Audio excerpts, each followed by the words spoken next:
Just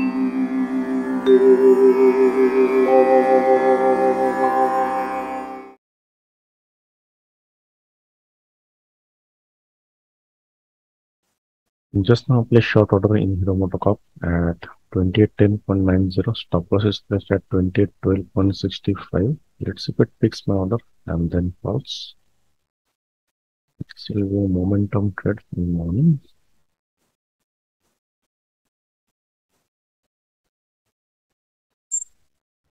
Okay, the order has been executed. Now let's wait and watch. Stop loss is intact. No need to worry. There will be reaction at this place by bears. So let's see how it falls now. Very good reaction as expected. It is coming down with increasing volume. So let it come down. Once again, little pullback and again at my entry area. But again, bears might be taking control and pushing price down.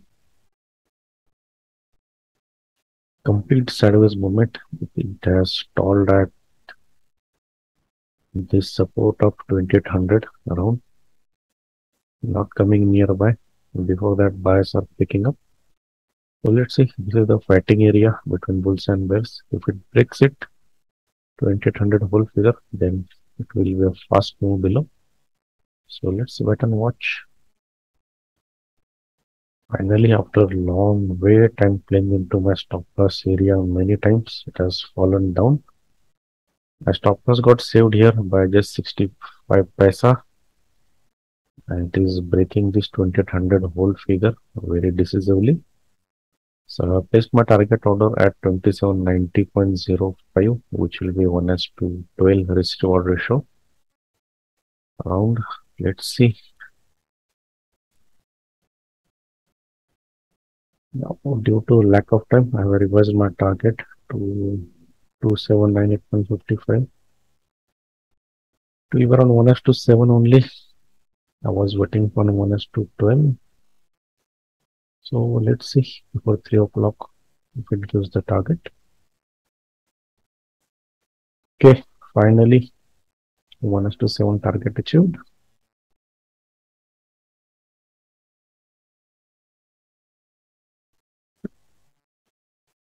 Hello traders, discuss करते हैं आज का trade in hero MotoCorp. कुछ members का request था कि volume पे एक सेपरेट वीडियो बनाए, तो हर एक वीडियो में मैं वॉल्यूम एनालिसिस बोलता ही हूँ, लेकिन आज फिर से एक्सप्लेन करूंगा इन डिटेल कि वॉल्यूम को रीड कैसे किया जाता है। अब एक थोड़ा मिसकंसेप्शन है मार्केट में कि वॉल्यूम मतलब सेलिंग का वॉल्यूम, ग्रीन हो रेड हो, वॉल्यूम आया मतलब सेलिंग का ही वॉल्यूम आया, ऐसा नहीं है। वॉल्यूम को कोई भेदभाव नहीं है बायर और सेलर के बीच में, क्योंकि वॉल्यूम एक टिक होने के लिए एक बायर लगता है या और एक सेलर लगता है। तो वॉल्यूम एक न्यूट्रल है। अब उसको देखना कैसे है कि सपोज ये हाई वॉल्यूम से या डिली वॉल्यूम से बोलो नीचे आया है, तो कैंडल से देखा जाता है कि यहाँ पे सेलर एग्रेसिव है या बायर एग्रेसिव है। अगर रेड कैंडल है तो शायद सेलर एग्रेसिव हो सकते हैं। वॉल्यूम भी ज्यादा है मतलब सेलिंग हुआ है। अब एक कैंडल से कुछ भी बयान नहीं होता कि प्राइस आगे क्या करने वाला है। आगे प्राइस क्या करता है दैट डिफाइंस कि इसमें कौन एग्रेसिव है रियली, इन रियल सेंस। अगर इसमें सच में सेलर होते तो प्राइस नीचे जाना चाहिए था, लेकिन गया नहीं। मतलब शायद ये रेड कैंडल होते हुए भी बाइंग किया है किसी ने, जिसने ये लो प्रोटेक्ट किया है और जिसका टारगेट शायद ऊपर का प्राइस हो। अब ये सेल किसने किया, रिटेलर ने किया, इंस्टीट्यूशन ने किया, उससे कुछ भी लेना देना नहीं है। एक इंस्टीट्यूशन ने बाय किया होगा, एक इंस्टीट्यूशन ने सेल किया हो। रिटेलर की इतनी औकात नहीं कि इतनी बड़ी कैंडल बनाए, या कोई अगर इंस्टीट्यूशन अगर सेलिंग को निकाले स्टॉक, तो रिटेलर उसको बाय करे, इतना भी क्वांटिटी हम नहीं ले सकते। तो इंस्टीट्यूशन टू इंस्टीट्यूशन भी लेन देन होता है, ये हो सकता है। तो इतना ज्यादा सोचने की जरूरत नहीं है वॉल्यूम के लिए कि किसने सोचा, कब बाय किया, किसने बाय किया। इसके बाद क्या होगा, इतना सोचने की जरूरत नहीं। हमको दिखता है चार्ट में, अगर चार्ट में दिखा तो ही एक्शन करेंगे, वरना नहीं करेंगे। ठीक है, तो ये हुआ बेसिक। अब आएंगे आज के स्टॉक पे। अगर डेली टाइम फ्रेम में देखा जाए तो साइडवेज स्टेज में है लिटिल बिट। और अगर डिमांड सप्लाई जोन में देखें तो ये सप्लाई जोन था, बहुत ही तगड़ा सप्लाई जोन था, क्योंकि यहाँ से गिर के लोअर हाई लोअर लो बनाना चालू किया था। तो यहाँ पे सेलर हो सकते हैं जो यहाँ पे एक्टिव हो सकते हैं। तो अब हम बोल सकते कि यहाँ पे सेलर हो सकते हैं जिन्होंने यहाँ पे थोड़ा सा झलक दिखाया था सेलिंग का। अब अगर स्टॉक सिलेक्शन की बात करें और मैं मंथली रेंज मार्क करूं, तो ये जुलाई मंथ का हाई है। 1 अगस्त को with increasing volume delivery volume ये ब्रेक करने की कोशिश हुई, लेकिन जो सप्लाई जोन के सेलर्स थे या इस मंथ के हाई के ऊपर जो बैठे हैं सेलर्स, वो यहाँ पे एक्टिवेट हुए और प्राइस नीचे आया। अब ये प्राइस नीचे जाना चाहिए था जुलाई मंथ के लो तक, लेकिन ऐसा नहीं। प्राइस यहाँ पे रुका, ये सपोर्ट पे, और प्राइस ने हाईएस्ट डिलीवरी वॉल्यूम से ब्रेकआउट दिया है। अब अगर सिर्फ आप वॉल्यूम देखते हो बिना सोचे समझे, तो ये ब्रेकआउट बहुत बढ़िया है, वॉल्यूम के साथ हुआ है, ऊपर क्लोजिंग दिया है, जुलाई मंथ के ओपन और हाई के ऊपर क्लोजिंग दिया है। नेक्स्ट डे प्राइस ऊपर जाता है और यहाँ पे बाइंग होता है जनरली, क्योंकि ये ब्रेकआउट कैंडल है, ब्रेकआउट बायर ऐसे ही बाय करते हैं। अब सोचने वाली बात यह है कि अगर इसमें सच में बायर है जिन्होंने ये डिलीवरी वॉल्यूम के साथ बाइंग किया है, तो प्राइस यहां से ऊपर जाना चाहिए।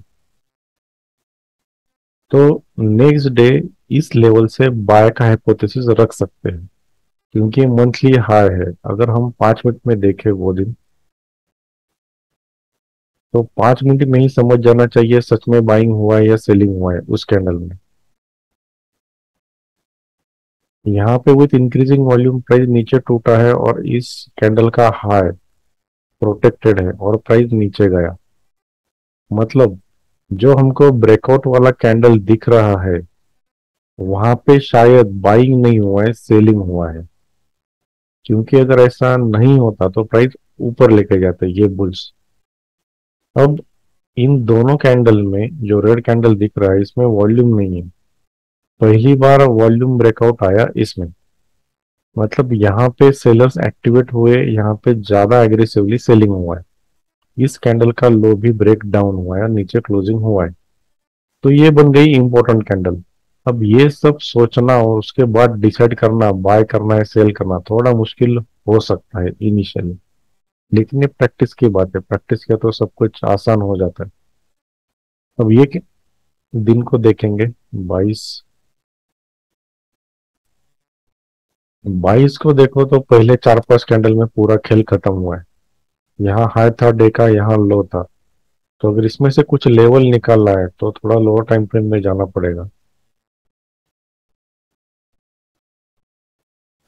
तो अगर 1 मिनट में हम देखें तो ये हाई था, ये लो था, ये स्विंग हाई था, ये स्विंग लो था, ये स्विंग लो जिसने ब्रेक किया, ये ट्रेंडिंग कैंडल का क्लोजिंग यहाँ था। ये 3 लेवल निकल के आते हैं। अब कल मैं जगह पे नहीं था, नहीं तो मैं कल इसको सेलिंग के लिए रखता था। शायद यहीं पे सेलिंग का सोचना चाहिए था, लेकिन यहाँ कुछ चांस नहीं है। यहाँ पे टू ग्रीन टू रेड बना, लेकिन वापस ऑर्डर लेने के लिए आया नहीं है, तो दिन तो ऐसा ही जाता। तो ये मैंने देखा था कि कल क्या हुआ रिएक्शन, मतलब ये कंफर्म है रेजिस्टेंस लेवल।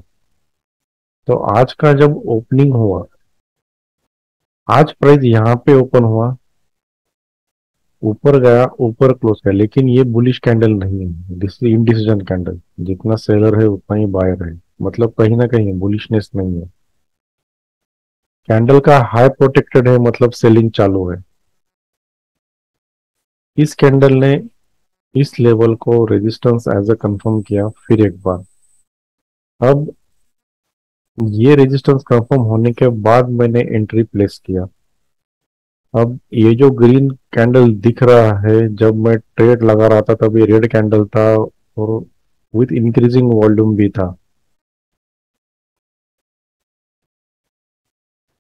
ये रेड कैंडल था, ये वॉल्यूम था, और नेक्स्ट कैंडल बना था जिसका हाई वॉल्यूम था। मतलब ये ट्रेंडिंग रेड कैंडल बना था, शायद मैंने रिफ्रेश नहीं किया होगा तब। ये दो रेड कैंडल देख के मैंने शायद ले लेते कि वो रेड कैंडल रिफ्रेश के पहले ये लेवल था 1045। और अगर वो छोड़े तो इस कैंडल का अगर क्लोज भी पकड़े तो 2811 था, तो जस्ट 5 पैसा बिलो मैंने ऑर्डर रखा था।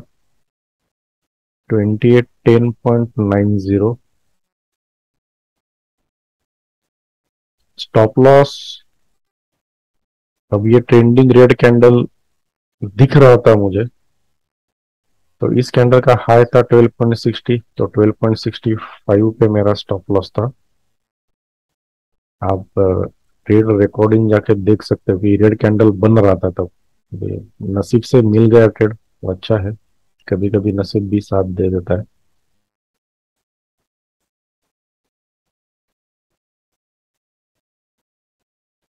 ये शायद सबसे लंबा ट्रेड हुआ रहेगा मेरा आज तक का। बहुत कोशिश करने के बाद भी टारगेट ओरिजिनल जो रखा था वो हिट नहीं हुआ, और फाइनली मैंने शायद 2-2:30 बजे एग्जिट ले लिया था 1:7 पे। तो ये था overall trade in hero MotoCorp. आपको समझ में आया होगा। धन्यवाद।